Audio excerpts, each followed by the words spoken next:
Welcome everyone to another exciting episode of Let's Eat with Brigands. It's the show where I take on inane food challenges and do the occasional review. Today it's the latter, as I'm bringing you a blast from the past in Dunkaroos. They're back after almost a decade off the shelves, and they are objectively the only good thing to happen in 2020 so far. So here they are. Glad they opted to stick with the translucent packaging. Cost a little extra, but well worth it. Now, if you grew up in the 90s like I did, you're probably at least familiar with this dunkable treat of cookies and frosting.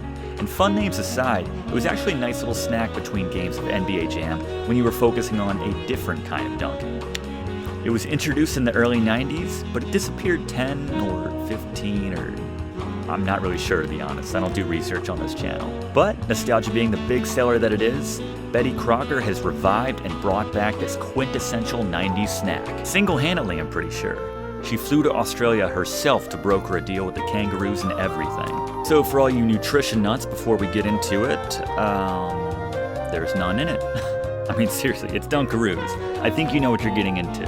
But 190 calories, 18 grams of sugar, for the whole pack. That's roughly 1/4 of your average 20-ounce soda, so not too bad. But again, I don't think anyone's going to be housing these. I think it's more of a, Dunkaroos. That's the acceptable standard reaction, by the way. So without further ado, let's tuck into these and see if they taste like the 90s.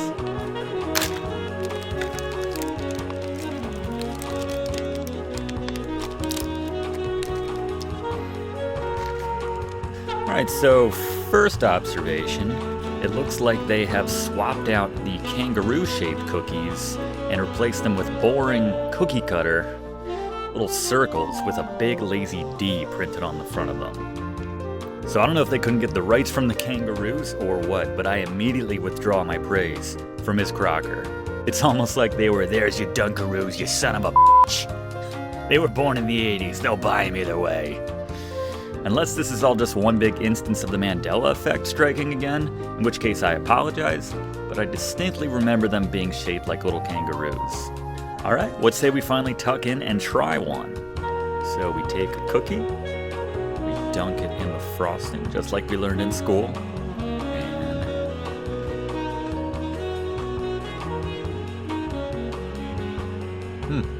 So these are the vanilla cookies with the vanilla frosting and sprinkles.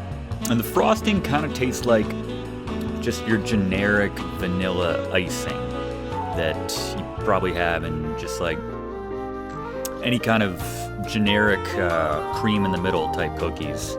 The vanilla 7-Eleven cookies come to mind, actually. It tastes a lot like that. So it's still tasty. I would have no idea if they changed up the frosting recipe from the 90s, but it's alright. But it's the fun DIY nature of the dipping, you know? Did I say dipping? It's not Dipperoos, you idiot. No. It's the fun DIY nature of the dunking, which allows you to moderate how much frosting you have on each cookie, whether you want to go a little less or a little more. Speaking of those 7-Eleven cookies, let's say we try to make one right now. If we just take a couple cookies, put some frosting between them, sandwich them together, repackage them, sell them, open my own No, I'm sorry. That's a slippery slope. So let's talk price, everyone. Now, depending on where you get these, the price point is going to vary a little bit. They retailed at $1.69 at my local grocer. Now, it's a decent-sized snack. I think I'd try to get the price point a little lower, maybe closer to $1, at least if I was buying them in bulk. But then again, I was famously overlooked for the pricing gig at Betty Crocker, so maybe don't listen to me. But at $1.69 a pack, I'd at least try to get the kangaroo shapes back in there, because right now, there's nothing a-roo about them. They're just dunks. So, final rating. Now, I think this is exactly what it's intended to be. This is a fun, culinary blast of nostalgia, and if you find yourself walking by a display case of these at your local supermarket, then why not pick one up and travel back in time for a couple bucks? In other words, I give it 2.5 fluffs. Well, that's it for this week. Thank you very much for watching, and tune in next time for more yum yum times right here on Let's Eat with Brigands. Hope to eat you soon.